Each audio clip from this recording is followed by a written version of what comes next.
जंगल में उसका रास्ता भूल गया, इसीलिए जंगल में रास्ता भूल गया, इसीलिए जंगल में इधर उधर यहाँ वहाँ घूम रहा है। कहाँ से बाहर निकलूँ, कहाँ से बाहर निकलूँ, अंदर से डर है, ये घनघोर जंगल है। और कुत्ता जंगल में भूल पड़ गया, उसको गलत मार्ग पर चला गया और बहुत परेशान हुआ। और सामने से शेर को आते हुए देखा तो डर गया अंदर से कि अब मेरा क्या होगा। तो ये कुत्ता जोर जोर से बोलने लगा, मैं देखने में कुत्ता हूं लेकिन एक शेर को मैंने मार दिया, दूसरा शेर आएगा तो उसको भी मार दूंगा, कोई भी शेर मेरे सामने रह नहीं सकता, और कोई भी शेर मेरे सामने आता है उसको जीवित मैं नहीं छोड़ता। ऐसा जोर जोर से बोलने लगा। तो सिंह आता हुआ सुन लिया, अरे ये कुत्ता बोल रहा है, एक शेर को मार दिया है, दूसरा शेर आएगा तो उसको भी मार दूंगा, मैं खा जाऊंगा, उसको फाड़ दूंगा। ऐसी गर्जना करने लगा, ऐसी गर्जना कुत्ता करने लगा। शेर डर गया, सिंह डर गया कि वापस जाने लगा। अरे हो सकता है कभी कुत्ता भी बलवान हो सकता है, क्या पता। कुत्ते की भाषा सुनकर शेर वापस जाने लगा। कुत्ते के मन में हुआ कि मैं बच गया। लेकिन कुत्ता जो बोल रहा था वो ऊपर वृक्ष पर बैठा हुआ बंदर सुन रहा था। बंदर ने पहचान लिया कि कुत्ता झूठ बोल रहा है, इसीलिए छलांग मारी बंदर ने। कई लोग होते हैं ना गुलटी मारने वाले लोग, छलांग मारी और सिंह के पास पहुंच गया। अरे सिंह भाई, क्या तू वापस जा रहा है, कुत्ता तो झूठ बोल रहा है, उसने कोई शेर को नहीं मारा, वो तो आपसे डर रहा था इसीलिए वो बोल रहा था, कोई शेर को नहीं मारा। आप तो जंगल के राजा हैं, आपके सामने कौन लड़ सकता है। अरे सिंह भाई वो तो झूठ बोल रहा है, कुत्ता है। बंदर सिंह ने कहा कि बंदर भाई ये बात है, हाँ मैंने देखा है झूठ, वो आपसे डर गया इसलिए जोर जोर से बोल रहा है। एक शेर को मैंने मार दिया, दूसरा शेर आएगा उसको भी फाड़ कर मैं खा जाऊंगा, आप डर कर भाग रहे हैं। ये तो कुत्ता है आपके सामने, उसकी क्या हस्ती है, मार दीजिए उसको। शेर ने कहा बंदर भैया ये बात है, हाँ। और बंदर पांदरू बंदर और सिंह आ रहे थे कुत्ते की ओर। कुत्ते ने बात समझ ली कि अच्छा ये बंदर ने इधर उधर बात कही, खटपट की है। धीरे धीरे नजदीक आ रहे हैं, कुत्ते को बात समझ में आ गई कि उसने बात पहुंचा दी बंदर ने शेर को कि कुत्ता झूठ बोल रहा है। नजदीक आए तो कुत्ते ने अपनी बात को बदल दी, एक शेर को मार गया, दूसरा शेर आ रहा था वापस गया। बंदर को मैंने समझा कर भेजा है कि कोई भी तरीके से सिंह को मेरे पास लाओ। और सिंह ने बंदर के सामने देखा, तू मुझे ले जा रहा है मराने के लिए। इसी समय बंदर का शिकार हो गया। इसीलिए जो इधर उधर बात करता है ना, उसकी हालत ही बंदर जैसी ही होगी, कभी नहीं। बहुत लोग ऐसे होंगे। सती के जीवन में बहुत सारे सद्गुणों की प्रधानता रही। वाणी में विवेक, व्यवहार में विवेक, विचारों में विवेक। सती ने अपना जीवन सोना चांदी हीरे मोतों से नहीं सजाया, सती ने अपना जीवन सद्गुणों से सजाया है। तो मंगलाचरण के बाद जो माई कथा ना, ऐसा मुझे ठीक लग रहा है, ये बहुत मुझे थोड़ा जोर से लगता है। मंगलाचरण पहला जे હતું ને એ બરાબર હતું, મંગલાચરણ પછી જે હતું ને પછી આમ મજા નથી આવતી। हाँ ओके। सती ने अपने जीवन में विवेक को प्रधानता दी है, और हर व्यक्ति को अपने जीवन में विवेक को प्रधानता देनी चाहिए। पहले तो खाने में विवेक, आप क्या खा रहे हैं वही आपका जीवन है। और मैंने बहुत सारी कथाओं में कहा है, भोजन करते समय माता अन्नपूर्णा को याद करना ही चाहिए, और माता अन्नपूर्णा को याद करने के बाद भगवान धन्वंतरी को याद करना चाहिए कि अन्न ये औषधि है। ये अन्न देने वाली कौन है? माता अन्नपूर्णा है, उसको याद करना ही चाहिए। अन्नपूर्णा देवी को प्रणाम करने के बाद भोजन करो, लेकिन ये भोजन ऐसा होना चाहिए अन्नपूर्णा जी को याद करने जैसा। भोजन ऐसा होना चाहिए, भोजन पर तुलसी पत्र होना चाहिए। भोजन भी ऐसा ही करना चाहिए जिन भोजन पर तुलसी पत्र हो। ऐसा ही भोजन करना चाहिए जो भोजन ठाकुर जी को अर्पण किया। गंधवाड़ से भरा हुआ भोजन, उन पर कोई अन्नपूर्णा की याद नहीं। गंधवाड़ से भरा हुआ भोजन, उन पर कोई भगवान धन्वंतरि की याद नहीं करनी है। इसलिए भोजन देने वाली माता अन्नपूर्णा, अन्नपूर्णा ओम अन्नपूर्णे सदा पूर्णे शंकर प्राणवल्लभे ज्ञान वैराग्य सिद्ध्यर्थं भिक्षां देहि पार्वती भिक्षां देहि पार्वती। ये बोलना न आवे तो कोई बात नहीं, माता अन्नपूर्णा को प्रणाम करके भोजन करना चाहिए। और आप जो भोजन कर रहे वही औषधि। औषधि के देवता कौन है? भगवान धन्वंतरि है। हम सबको आरोग्य देने वाला कौन है? भगवान धन्वंतरि है। इसलिए भोजन करते समय भगवान धन्वंतरि को याद करना ही चाहिए, जो साक्षात भगवान विष्णु का ही स्वरूप है, औषधि का देव है। भगवान धन्वंतरि को याद करने मात्र से मनुष्य को आरोग्य मिलता है, और जीवन में सबसे बड़ी सफलता आरोग्य से मिलती है। जिनके पास आरोग्य नहीं है उनके पास कुछ भी नहीं है, वो दुनिया का भिखारी है।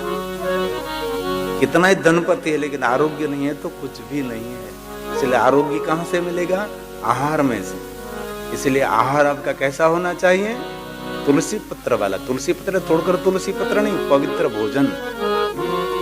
भगवान धन्वंतरि को प्रणाम करे। ओम नमो ओम नमो भगवते महासुदर्शनाय वासुदेवाय धन्वन्तरे अमृत कलश हस्ताय सर्वभय विनाशाय सर्वरोग निवारणाय त्रिलोकपतये त्रिलोकनाथाय श्री महाविष्णु स्वरूप श्री धन्वन्तरि स्वरूप श्री औषध चक्र नारायणाय नमः। श्री औषध चक्र नारायणाय नमः। और जल पीते समय भगवान विष्णु को याद करें। मैंने 2 दिन पहले भी कहा था कि जल पीते समय जल हाथ में लेकर भगवान विष्णु को अवश्य याद करें। ये भी मैंने कहा था कि कोई भी ब्राह्मण पूजा का प्रारंभ करते से पहले हाथ में जल आप लेकर आपको कहते हैं मन में 3 बार भगवान विष्णु का स्मरण करके जल को पी लीजिए। ये हमारी परंपरा है। तो आप मानसिक शारीरिक एकदम तंदुरुस्त रहोगे। इसलिए आहार का विवेक होगा तो विचारों का विवेक होगा, विचारों का विवेक होगा तो वाणी का विवेक होगा, वाणी का विवेक होगा तो व्यवहार का भी विवेक होगा। जिन्होंने विवेक का जतन किया है वो मनुष्य कोई भी क्षेत्र में संपूर्ण सफलता पा सकता है। जिनके पास विवेक है, लेकिन विवेक मिलेगा कहां से? बाजार में से, शॉपिंग सेंटर में से, मॉल से। विवेक कहां से मिलेगा? तो तुलसी ने कह दिया बिनु सत्संग। सत्संग के बिना किसी को विवेक मिलता नहीं। इसलिए सत्संग करना ही चाहिए। एक घड़ी आधी में पुनियाद। जितना आपके पास समय हो इतना समय सत्संग आवश्यक है जीवन में। इनमें से सुंदर सुंदर बातें सुनकर जीवन में अनुसरण कर। 7 दिन हमने कथा सुनी, लेकिन इनमें से बहुत सारी बातें ऐसी होगी जो आपके लिए है और दूसरे के लिए है नहीं है, आपके लिए तो है ही। इसलिए विवेक कहां से मिलेगा? तो तुलसी ने कहा है बिनु सत्संग विवेक न होई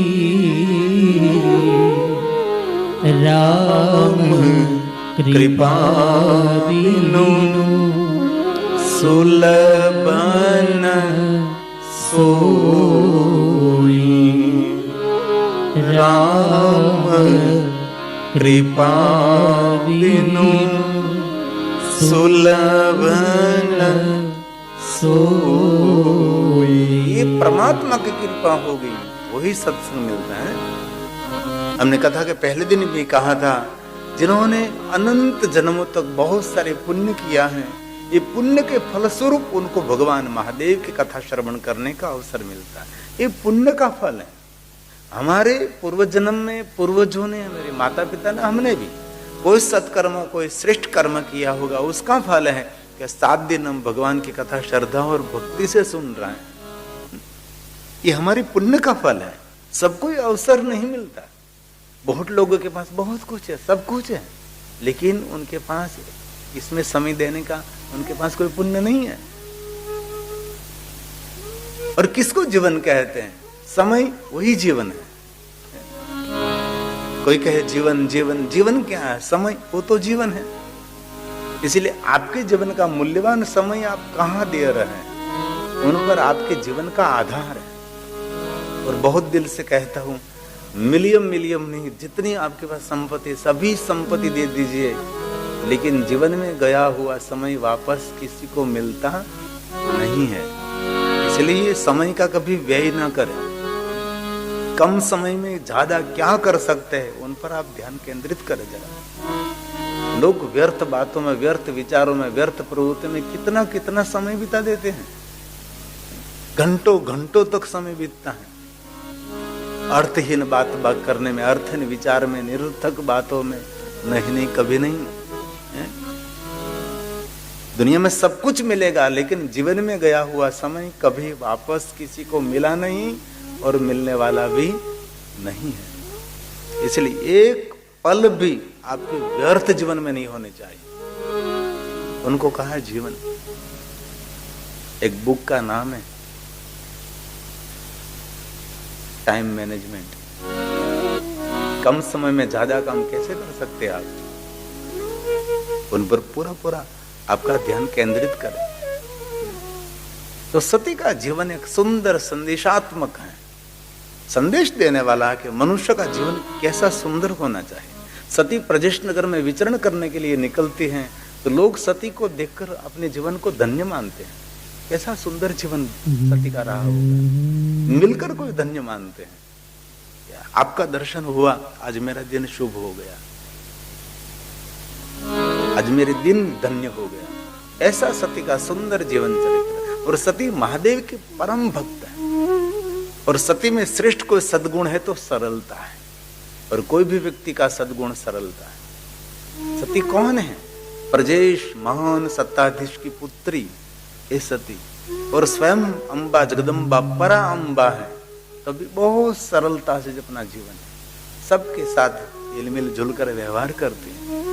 लेश मात्र थोड़ा सा भी कहीं अहंकार नहीं, अभिमान नहीं। मैंने जितने जितने बड़े बड़े लोग देखे हैं ना, उनमें मैंने सरलता देखी, और जितने छोटे लोग मैंने देखे इनमें अहंकार मैंने देखा। अभिमानी व्यक्ति कोई भी क्षेत्र में कभी सफल नहीं हो सकता। जीवन में सफल होने के लिए एकदम नम्र, विनम्र, एकदम सरल रहना पड़ता है। और जीवन में सफल होने के लिए बहुत कुछ छोड़ना भी पड़ता है, बहुत कुछ नजरअंदाज भी करना पड़ता है, बहुत कुछ सहन भी करना पड़ता है।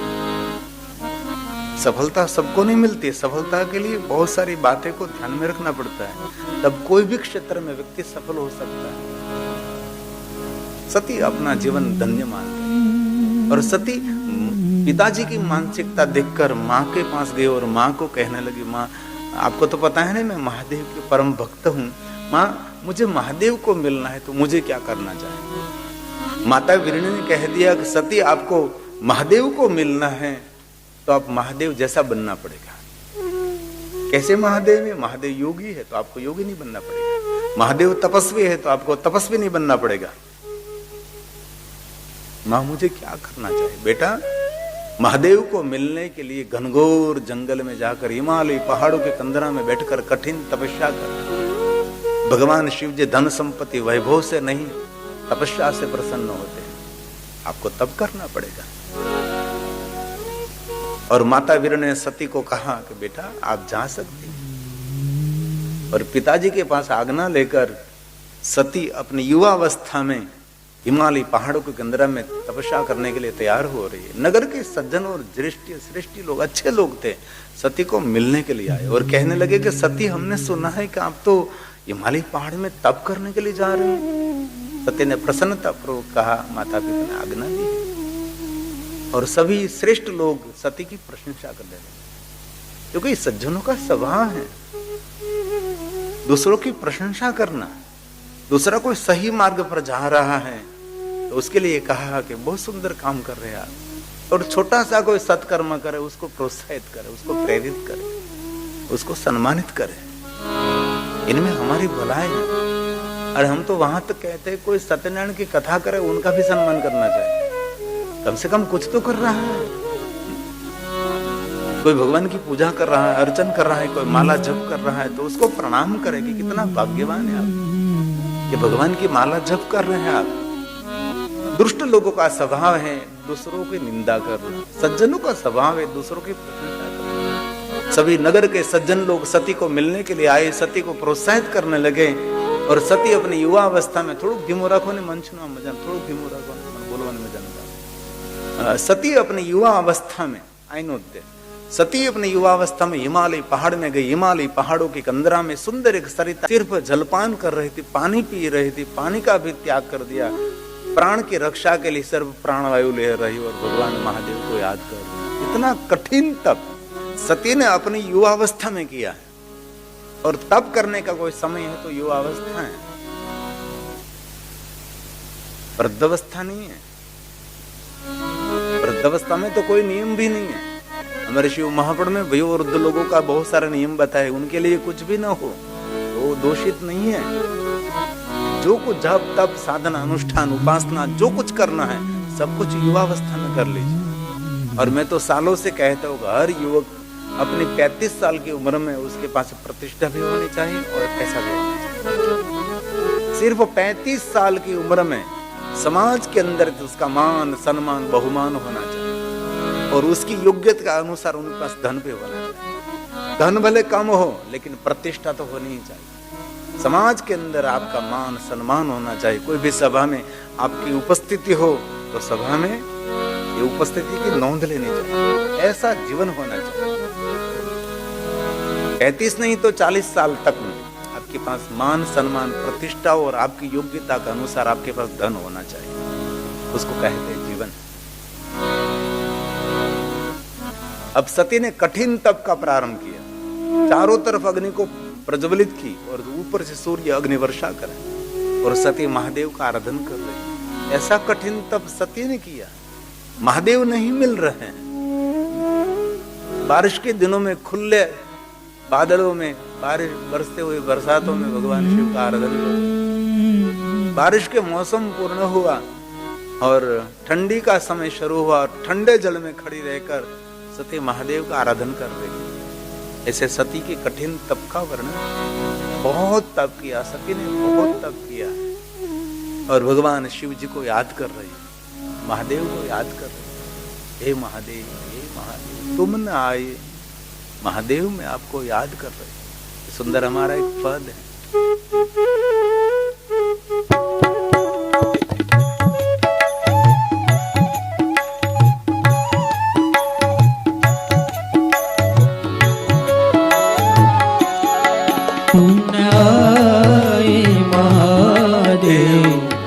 सुबह हो गई, तुम न आए महादेव, सुबह हो गई। मेरी पूजा की थाली सजी रह गई, मेरी पूजा की थाली सजी रह गई। तुम न आए महादेव, सुबह हो गई। तुम न आए महादेव, सुबह हो गई।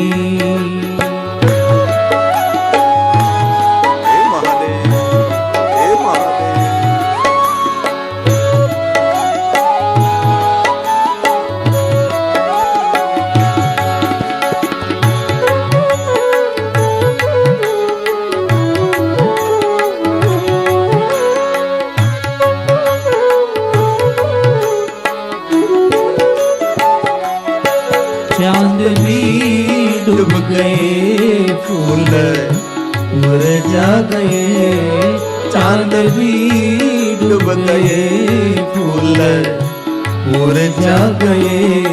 आरती की थाली जली रह गई, आरती की थाली जली रह गई। तुम न आए महादेव, सुबह हो गई। तुम न आए महादेव, सुबह हो गई।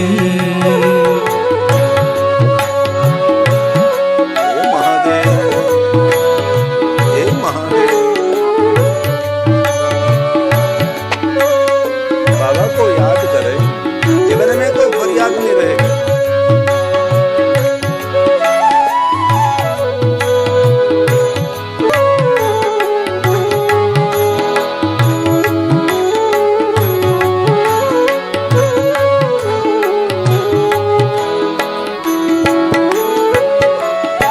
भोग चखा हुआ, योग रखा हुआ, भोग चखा हुआ, योग रखा हुआ। कौन सी भावना में कमी रह गई, कौन सी भावना में कमी रह गई। तुम न आए महादेव, सुबह हो गई। तुम न आए महादेव, सुबह हो गई। हे महादेव, हे महादेव।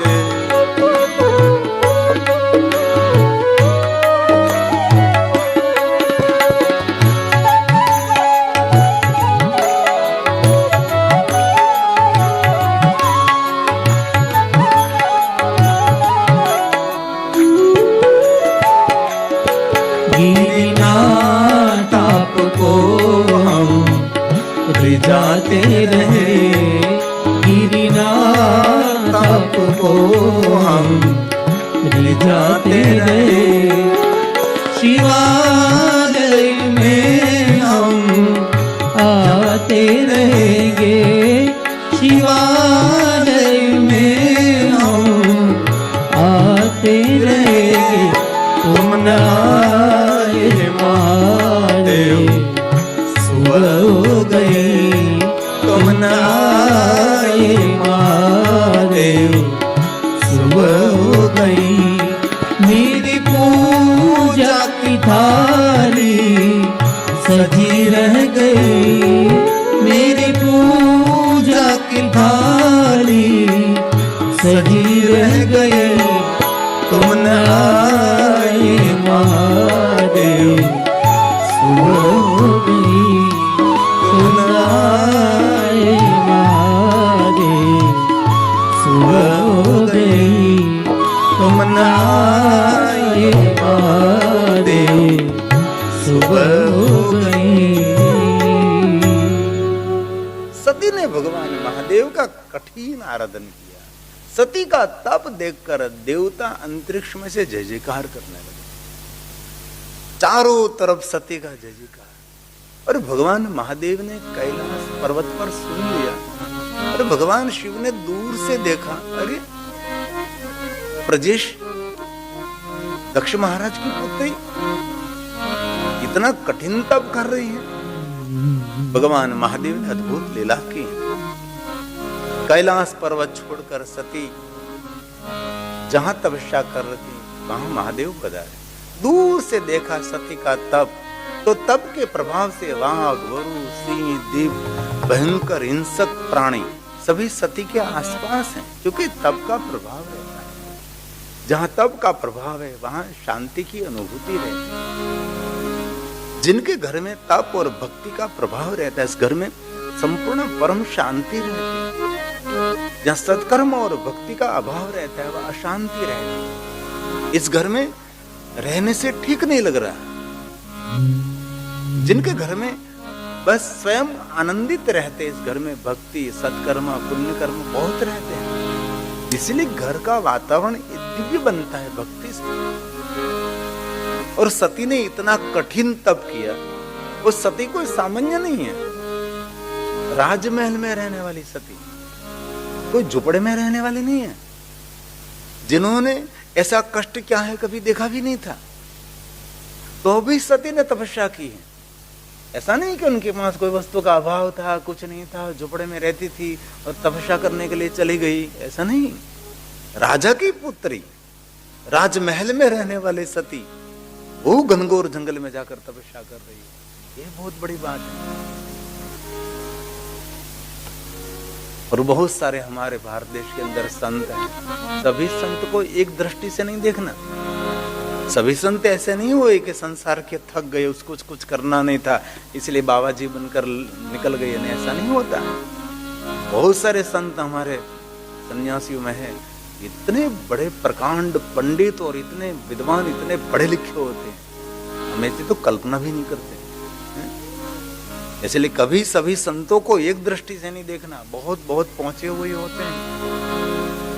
लेकिन बहुत लोग कोई साधु संत केसरी कपड़े वालों को देखते ऐसे लगते कि संसार में उसको ठीक नहीं रहा, काम करने का नहीं था, इसीलिए वो बाबा जी बन गए और निकल गए घर से। ऐसे सब लोग नहीं होते हैं। ऐसे ऐसे मैं संतों को मिला हूं कि उसका रहीश परिवार, इतना धनाढ्य परिवार, तो वो साधु बनकर निकला है। ऐसे बहुत सारे साधु इतने पढ़े लिखे होते हैं, इतनी उनके पास पढ़ाई की डिग्री होती है, लेकिन उसका एक अभाव होता है कि बस ये आत्म कल्याण करना, इसीलिए निकलते हैं। इसलिए सती कोई झोपड़े में रहने वाली नहीं थी, सती राजमहल में रहने वाली, राजा की पुत्री थी। तो अभी सती ने तपस्या की और हमारे जीवन को पूछे आप कितना तप करते हैं, ब्रह्म मुहूर्त में उठकर कितनी बार स्तोत्र प्रार्थना करते हैं, ब्रह्म मुहूर्त में जागकर कितनी देर तक माला करते हैं, कुछ भी नहीं। बहुत कम समय मेरे आत्म कल्याण के लिए हम समर्पित कर रहे हैं। वो वृद्ध है वो भी नहीं करता, और बहुत कम लोग होगा जो भगवान के साधना में रत रहता है, भगवान के प्रभु भजन में निरंतर स्मरण में रत रहता है। और एक बात कान खोलकर याद रख लीजिए, जो कुछ जीवन में मेहनत और पुरुषार्थ करके आपने एकत्र किया है वो आपका यहाँ ही रह जाएगा। जो कुछ आपने सत्कर्म पुण्य कर्म भजन किया, ध्यान किया, प्रभु को याद किया, स्मरण किया, अच्छे कर्म किए, वही आपके लिए बैलेंस है। कोई किसी को कोई याद नहीं करता, इसलिए जीवन विफल न हो, खास ख्याल रखना। छोड़कर सब कुछ माल खजाना, आज नहीं तो कल सबको सब कुछ यहाँ ही यहाँ, पता भी नहीं लगेगा आंख बंद होने के बाद। मैं आपको डराता नहीं, आपको जगाने का काम करता हूँ।